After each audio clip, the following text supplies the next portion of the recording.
Hola, hoy vamos a empezar estudiando un tiempo nuevo. Se llama el imperfecto. El imperfecto es otro tiempo en el pasado en español. Se usa el imperfecto para describir un evento que no terminó en el pasado. Ahora pueden ver esta lista breve de cuándo se usa el imperfecto. Primero, para hablar de una acción que estaba ocurriendo por mucho tiempo. An action that was happening over time. That ing is significant. Most verbs, when we use them in English as ing in the past, we would use the imperfecto. Por ejemplo, he was running. Número 2, una acción que hacías significa an action that you used to do.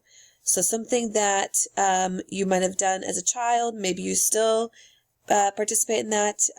Por ejemplo, I used to play racquetball, but I still do. It doesn't mean that it's finished. Número 3. Para describir a una persona o un lugar. Por ejemplo, she was tall.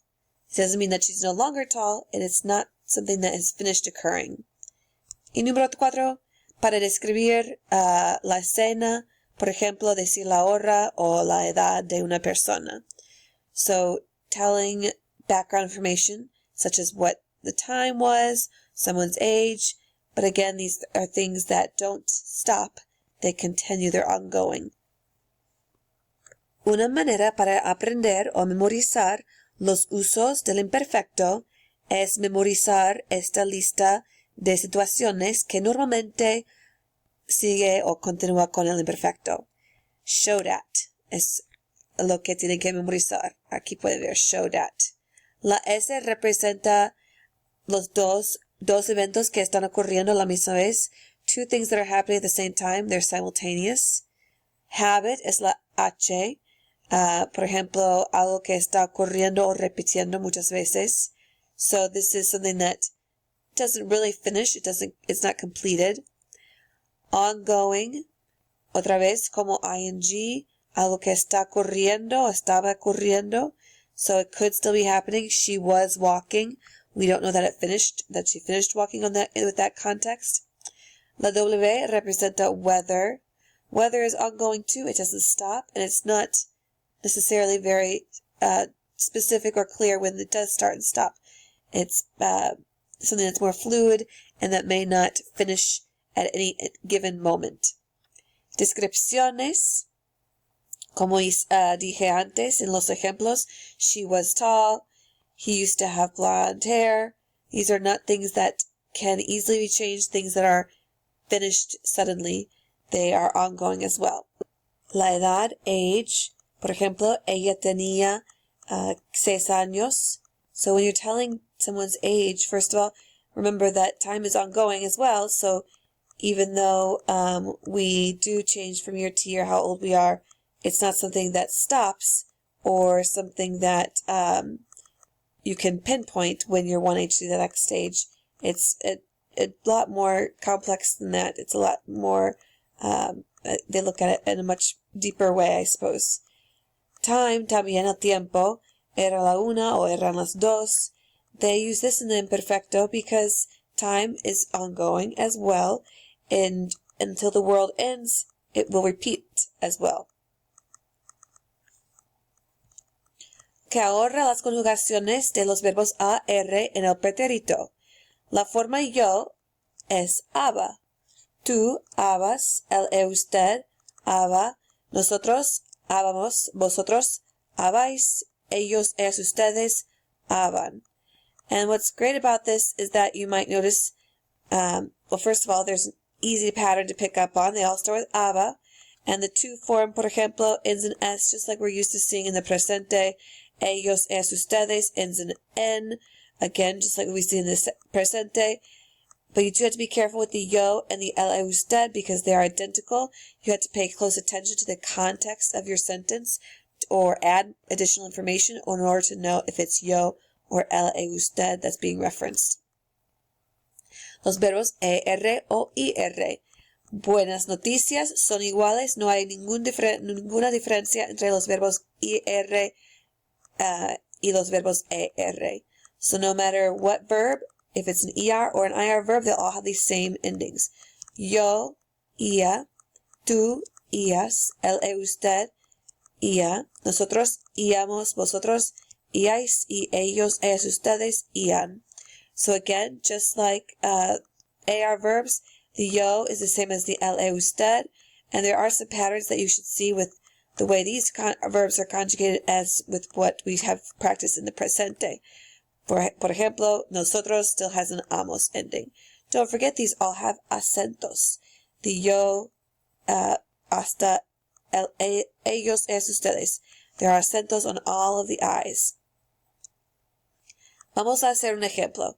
He was here when I was making the cake. So tenemos dos verbos aquí. He was here. El verbo was. How you feel and where you are. Always use the verb estar. Estar en el presente, en el imperfecto de él, usted. When I was making the cake. To make es el verbo hacer. Y aquí tenemos que conjugar making. Es una acción que está continuando. Por eso vamos a usar el imperfecto del verbo hacer. Vamos a practicar ahora. Él estaba aquí cuando yo hacía el pastel. Él estaba, he was here. We don't know if he's left. We don't know when he left. Cuando yo hacía el pastel, when I was making the cake. And again, I don't know if I'm still making the cake from this information here. It's not clear if it's finished, or as well as I don't know when it does finish. So we'll use the imperfecto. Ahora vamos a ver los verbos irregulares en el imperfecto. Hay solamente 3. El verbo ser significa to be. Yo era, tú eras, él, usted era.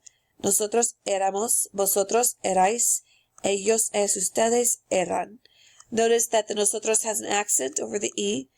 Nosotros will always have an accent in the imperfecto every single time, no matter if it's an ER verb, IR verb, or AR verb. Ahora otro verbo irregular, el verbo ir. Yo iba, tú ibas, él, usted iba, nosotros íbamos. Otra vez, tiene un acento. Vosotros ibais y ellos, ustedes iban. Ahora el verbo irregular final, ver, to see.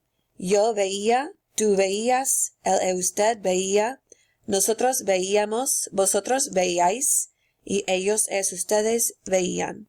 So the only difference between ver and other regular endings is that we keep the E. That's what makes it irregular. We didn't drop the E when we started conjugating ver. Por ejemplo, when I was little, we used to go to the beach. Primero tenemos el verbo was en el imperfecto. Y también tenemos el verbo to go en el imperfecto. Used to, we don't actually have to translate that into Espanol because the word used to is just the conjugation in the imperfecto. So when I was little, el verbo was es como ser. Y otra vez, we used to go to the beach. To go es el verbo ir. Cuando era niño o niña, íbamos a la playa. Observa que no hay ningún cambio de raíz en el imperfecto. So the only thing you have to memorize, other than the endings for regular AR, ER, and IR, are the 3 irregulars, ir, ver, y ser. No stem changers, and no more additional irregulars. Esto es el fin. Gracias.